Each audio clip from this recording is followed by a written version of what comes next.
Opa, sexto ano, beleza? Tudo bom com vocês? Aqui é o professor Jonas. Vamos dar continuidade então nos nossos estudos. Estamos trabalhando a água. Hoje vamos falar um pouquinho do ciclo dela. Então, nosso objetivo na aula de hoje é estudar um pouquinho com mais detalhes como funciona o ciclo da água, tá? Vamos lá. Circula. Então, a água circula. A água sofre mudanças em seu estado físico constantemente. Se eu perguntar para você, então, quando que a água sofre mudanças em seu estado físico? Constantemente, o tempo todo. A água não para de mudar o seu estado físico. Ela circula entre os seres vivos e os não vivos. Você já parou para pensar nisso? Uma hora a água está nos seres vivos, em você, em mim, nas plantas, nos animais. E uma hora ela não está nos seres vivos, está nos seres não vivos. Está nos rios, nos mares, nos lagos, no solo, na atmosfera. Então ela circula. Chamamos esse processo de ciclo da água, ou também você pode encontrar pelo nome de ciclo hidrológico. Então olha que interessante. Esse GIF está representando um ciclo. O que isso quer dizer? Que não termina nunca, nunca para e está em constante movimento. Ora, essa água está no ambiente, ora, esta água está nos seres vivos e constantemente está mudando. Não é interessante? Os seres vivos, então, possuem um papel determinante no ciclo da água. Eles são muito importantes no ciclo da água. Como todos os organismos possuem essa substância em seu corpo, como a gente já estudou, a água também flui pelas cadeias alimentares. Olha aqui, fechando com o que a gente estudou, as cadeias alimentares. Então, as raízes das plantas absorvem a água, que está disponível no solo. Os animais obtêm essa substância bebendo-a diretamente, né, como a gente viu, ou retirando-a dos alimentos. Então, eu vou voltar mais uma vez a falar sobre isso, o papel das cadeias alimentares no ciclo da água, né? O papel dos seres vivos no ciclo da água. Tá? Essa é uma questão muito importante. Constantes mudanças. Ela, né, a água, é a única substância no planeta que pode ser encontrada em 3 estados físicos, sólido, líquido e gasoso. E por isso transita entre esses estados, ela se move entre esses estados constantemente. Ora está no estado sólido, ora está no estado líquido, ora está no estado gasoso e assim por diante. E o interessante é que a mesma molécula de água, e eu vou mostrar para você uma molécula de água, que é a menor partezinha da água, que eu ainda posso chamar de água, né, na química, ela pode estar ora no estado líquido, no estado sólido, no estado gasoso, a mesma molécula. Ela não precisa mudar a forma dela para ser um gás, para ser um sólido ou para ser um líquido. Ela não muda a forma dela, ela muda a agregação. Lembra que a gente falou? A agregação da palavra gregário, da palavra comunidade, viver em conjunto, né? Então, a agregação da água que muda, mas a forma da molécula da água não muda. E essas constantes mudanças fazem parte do ciclo da água no planeta. Olha aqui, esse Mickeyzinho aqui que apareceu para vocês, nada mais é do que uma molécula de água. É a menor parte na química que eu posso chamar de água. Ela tem um átomo de oxigênio e 2 átomos de hidrogênio, nesse formatinho mesmo. Parece um Mickeyzinho. Então, essa é uma molécula de água. Quando ela está no estado sólido, ela adquire um formato de figura geométrica, toda organizadinha. Todas as moléculas estão todas muito próximas umas das outras, formando uma figura geométrica. Por isso que o gelo, às vezes, assume aqueles formatos geométricos, não é verdade? Ele não tem qualquer forma. Ele pode assumir um formato geométrico, como um floco de neve, por exemplo. É sempre bem geométrico. Já quando eu tenho ela no estado líquido, ela já está um pouco mais frouxa. Essa ligação entre as moléculas está um pouco mais soltas. Então, elas podem adquirir o formato do seu copo de água, o formato do meu copo de água, o formato de qualquer recipiente que você colocar essas moléculas, elas assumem o formato. Porque o agregamento entre as moléculas está mais solto. E no estado gasoso? Elas estão mais soltas ainda, elas estão mais afastadas ainda, com muita energia. Por isso que é difícil, por exemplo, você segurar um gás, conter um gás em algum lugar, ele quer aumentar de tamanho, ele quer se expandir, né? E aqui está em espanhol, ó. Por isso que está gaseoso, certo? E não tem acento aqui no sólido e no líquido. Todo bem? Mudanças em seu estado físico. Trouxe de volta para você nesse slide aquela nossa aula sobre as mudanças nos estados físicos, certo? Então, você já tem que ter estudado, né? Você é um jovem estudante aí, já perdeu um tempinho aqui estudando o nome das mudanças de fase, não é verdade? Você já sabe dizer para mim o que é fusão, o que é vaporização, o que é condensação e o que é solidificação, não é verdade? Você não precisa nem ficar com dúvida nesses nomes. Tenho certeza que você já estudou. Você sabe como é que se chama a transição do sólido para o líquido, do líquido para o sólido, do líquido para o gasoso, do gasoso para o líquido, e às vezes aquele caso especial do sólido para o gasoso ou do gasoso para o sólido, não é verdade? Eu sei que sim. Dá uma olhadinha aqui na nossa figura de novo, mostrando a água no estado sólido, no estado líquido e gasoso. Aqui a representação das moléculas. Olha aqui como elas estão afastadas na forma gasosa, mais próximas no líquido e extremamente juntinhas e agregadas no estado sólido, não é verdade? Então, ó, na natureza, eu quero que você fique atento para essas três formas da água. Aonde que está a água sólida na natureza, aonde está a água líquida e aonde está a água gasosa na natureza. Tudo bem? Sempre esteve em transição. Então a água sempre esteve em transição. Não é agora que ela está em transição. Ela sempre esteve, desde que surgiu no nosso planeta. Outra coisa que a gente já discutiu: a quantidade de água na Terra é a mesma há milhões de anos. Sempre esteve em transição entre rios, oceanos, nuvens, geleiras, águas subterrâneas e até mesmo o organismo dos seres vivos. A gente já viu que no ciclo da água, ora ela está nos seres vivos, ora ela está nos seres não vivos.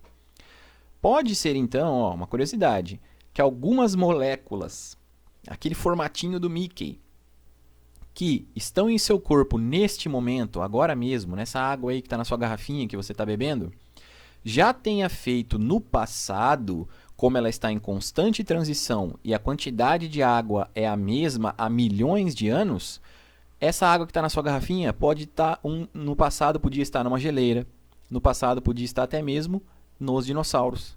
Lembra que a gente discutiu isso?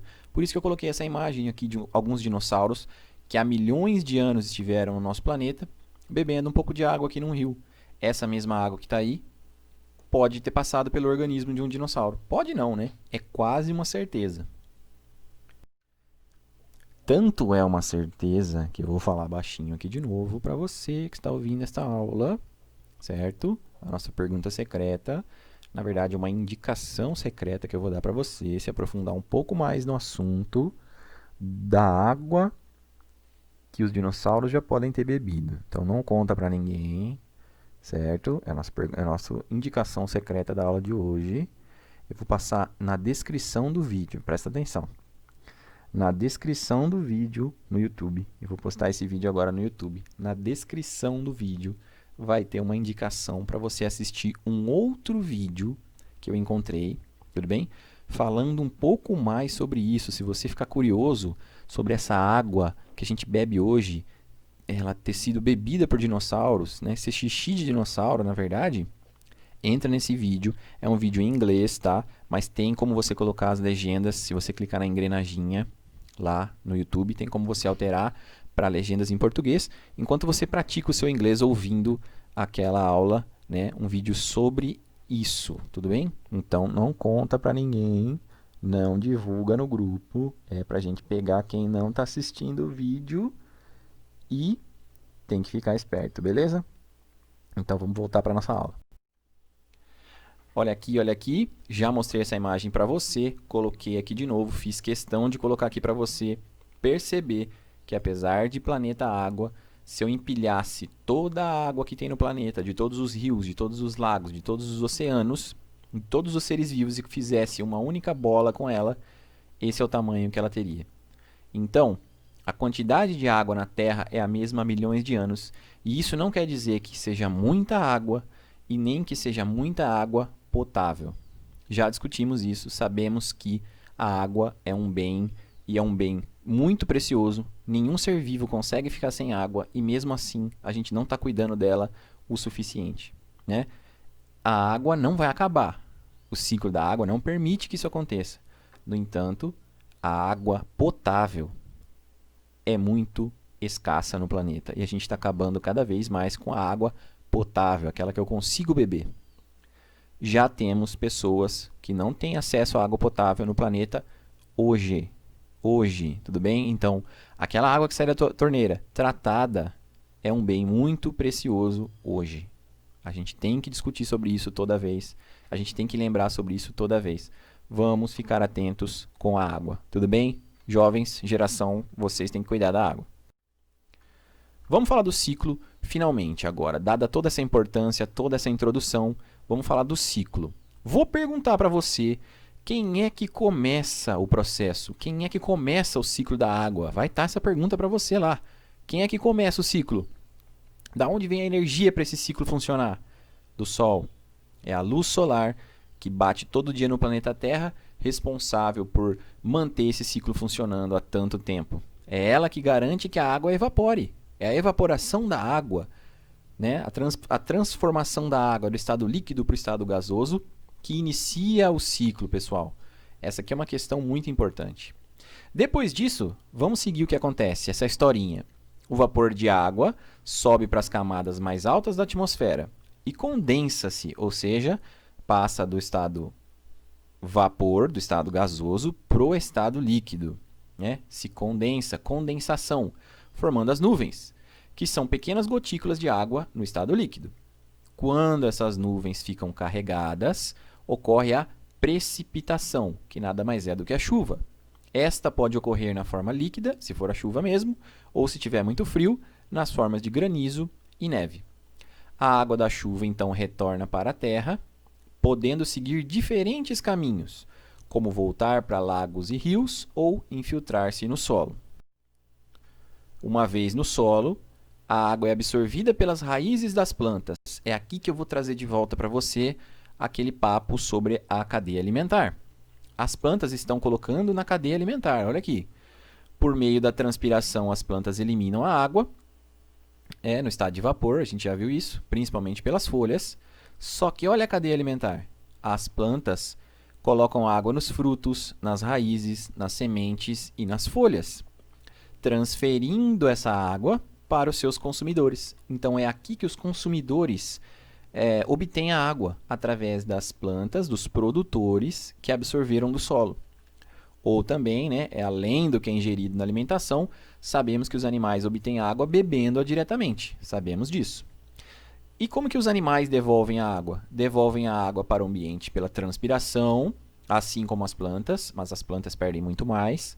Além disso, os animais perdem água pela respiração e pela eliminação de urina e fezes. Então é importante saber as formas de eliminação e de obtenção de água e como que a água retorna para a cadeia alimentar. Vou te perguntar isso. Como a água retorna para a cadeia alimentar? Em que parte do ciclo ela retorna para a cadeia alimentar? Quem faz a água retornar para a cadeia alimentar? Como a água é devolvida para o ambiente? Porque é importante. Em que momento que a água está no ambiente? Em que momento a água está nos seres vivos? Essa é uma questão importante. Chegamos finalmente na imagem do ciclo, está aí na sua página 129. A água começa sempre aqui, o ciclo começa sempre aqui, evaporando, ou seja, da líquida para gasosa, através da energia do Sol. Isso mesmo. Então, ela evapora, ela se condensa, formando as nuvens carregadas se precipitam. Se for frio, pode ser granizo ou neve. Elas vão cair de volta ao solo, vão formar os rios e lagos, ou podem se infiltrar no solo, voltando a evaporar no ciclo, certo? Você tem que saber descrever esse ciclo aqui, inteirinho. Se eu apontar o dedo em qualquer lugar, você tem que falar para mim o que está acontecendo. O nome do processo e o que está acontecendo. Para te ajudar, tem essa outra figura. Com os nomes já. Olha aqui que bonito o ciclo. Ó, o ciclo funcionando, girando. É um ciclo. Uma hora, começa aqui. A água evapora através da energia do Sol, se condensa nas nuvens, precipita na forma de chuva, infiltra no solo ou vai para os rios e lagos, né? Os seres vivos, os produtores, colocam na cadeia alimentar através da absorção, né? E transpiram e devolvem na forma de vapor.